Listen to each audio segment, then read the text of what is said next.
Assalamualaikum warahmatullahi wabarakatuh. Bapak dosen dan rekan-rekan mahasiswa yang saya hormati, pada kesempatan ini saya akan mempraktekkan presentasi dengan topik COVID-19, sejarah singkat, penyebaran dan pencegahannya. Dunia saat ini tengah dilanda pandemi COVID-19 yang berlangsung sudah hampir 2 tahun. COVID-19 pertama kali diidentifikasi di kota Wuhan, Provinsi Hubei, Tiongkok. Kemudian Tiongkok melaporkan kasus ini terjadi pada tanggal 31 Desember 2019. Ganasnya infeksi dan penularan virus ini mengakibatkan banyak dalam waktu beberapa minggu saja telah terjadi peningkatan kasus yang cukup pesat. Sehingga pada tanggal 30 Januari 2020, WHO mengumumkan kondisi kesehatan darurat global. Virus ini dikenal atau diidentifikasi pertama kali sebagai novel coronavirus 2019. Kemudian pada tanggal 11 Februari 2020, WHO mengumumkan virus corona tipe baru sebagai Severe Acute Respiratory Syndrome Coronavirus 2 atau disingkat SARS-CoV-2.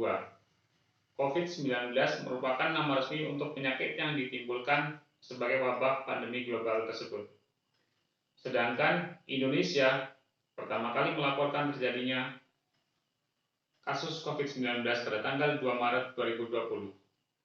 Hanya dalam waktu berselang 9 hari atau tepatnya tanggal 11 Maret 2020, tercatat ada 34 kasus positif COVID-19 di Indonesia. Dan pada akhir Maret 2020, jumlah kasus positif COVID di Indonesia sudah tercatat mencapai 1.528 kasus dengan 81 pasien sembuh dan 136 pasien meninggal. Karakteristik virus COVID-19 adalah sebagai berikut. Pertama, virus ini merupakan strain ke-7 dari human coronavirus atau HCoV, yaitu virus corona yang dapat menginfeksi manusia. Kemudian, virus ini berukuran sekitar 50 sampai dengan 200 nanometer, sehingga terlalu renyah untuk dapat ditahan oleh masker yang pori-porinya jauh lebih besar. Lipida atau lemaknya mudah hancur, sehingga mencuci tangan dengan sabun dapat membunuh virus ini. Kemampuan menular SARS-CoV-2 mendekati virus flu biasa, tetapi kematian yang diakibatkan lebih tinggi. Virus ini dapat bertahan hidup di permukaan benda mati semacam kaca, logam, atau plastik sampai dengan 9 hari. Karakteristik berikutnya yaitu masa inkubasi COVID-19 adalah 1-14 hari, yang umumnya terjadi 3-7 hari dan rata-rata 5 hari. Kemudian gejala yang ditimbulkan secara umum adalah demam, kelelahan, batuk kering, sakit kepala, hidung tersumbat, nyeri tenggorokan, batuk berdahak, napas pendek, nyeri otot atau sendi, kedinginan, mual atau muntah, diare.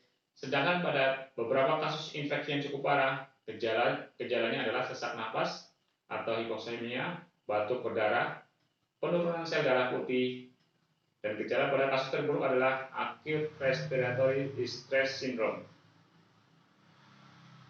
Terjadinya kelainan koagulasi dan pendarahan, gagal ginjal dan organ vital lainnya, serta multi-organ dysfunction.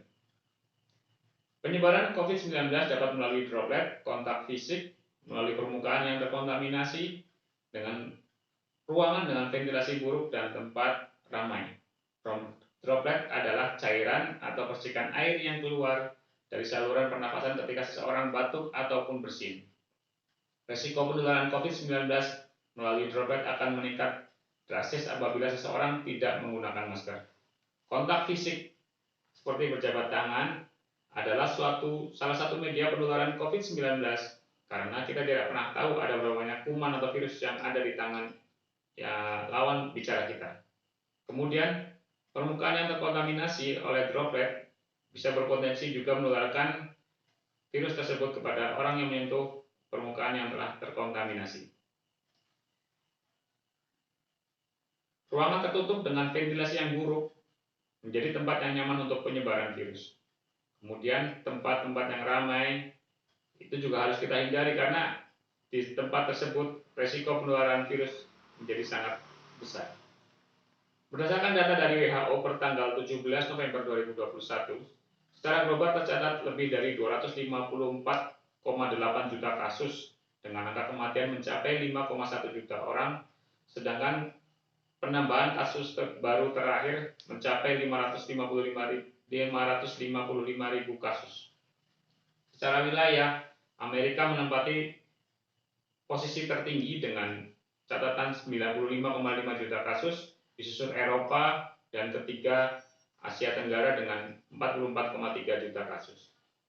Indonesia, berdasarkan data dari halaman https covid19.go.id, tercatat lebih dari 4,2 juta kasus positif dengan kasus aktif sebanyak 8,3 ribu, sembuh 4,1 juta, dan meninggal sebanyak 143,7 ribu atau sekitar 3,4%.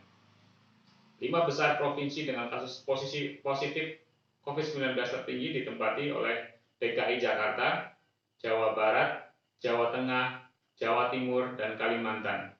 Jakarta mencapai kasus positifnya mencapai 863,1 ribu. Kemudian, upaya-upaya yang perlu kita terapkan untuk mencegah penularan atau penyebaran COVID-19 adalah sebagai berikut. Pertama, meningkatkan imunitas tubuh dengan konsumsi makanan bergizi seimbang, berjemur di pagi hari, istirahat cukup, dan berolahraga. Yang kedua, mengikuti program vaksinasi COVID-19 yang telah dicanangkan pemerintah. Ketiga, memakai masker dengan baik dan benar. Keempat, mencuci tangan menggunakan sabun di air mengalir. Kelima, menggunakan hand sanitizer setelah menyentuh benda-benda di tempat umum. Yang berikutnya, jangan menyentuh bagian wajah, mata, hidung, dan mulut sebelum mencuci tangan atau menggunakan hand sanitizer. Perbanyak aktivitas di rumah, bekerja di rumah, belajar di rumah, mengurangi resiko tertular dari tempat umum. Hindari kerumunan yang memungkinkan penularan. Kemudian, hindari ruang tertutup yang punya ventilasi yang buruk. Jaga jarak aman dengan orang lain di kisaran 1 sampai dengan 2 meter. Kemudian gunakan desinfektan secara teratur untuk membersihkan peralatan atau perlengkapan yang sudah kita pakai beraktivitas di luar rumah. Akhir-akhir ini kasus positif COVID-19 cukup landai, tetapi kita tidak boleh lengah karena COVID-19 masih ada di sekitar kita. Jangan sampai kondisi yang terjadi beberapa bulan yang lalu, seperti yang kita lihat di media-media massa ataupun media elektronik, bahwa rumah sakit sempat kolaps karena tenaga kesehatan tidak mampu menangani banyaknya pasien COVID-19. Kemudian banyak juga tenaga kesehatan yang gugur saat berjuang menolong pasien COVID-19. Untuk itu, kita semua tetap harus patuh dan disiplin terhadap penerapan protokol kesehatan agar kita semua terhindar dari resiko tertular virus tersebut. Demikian presentasi saya, sekian dan terima kasih. Wassalamualaikum warahmatullahi wabarakatuh.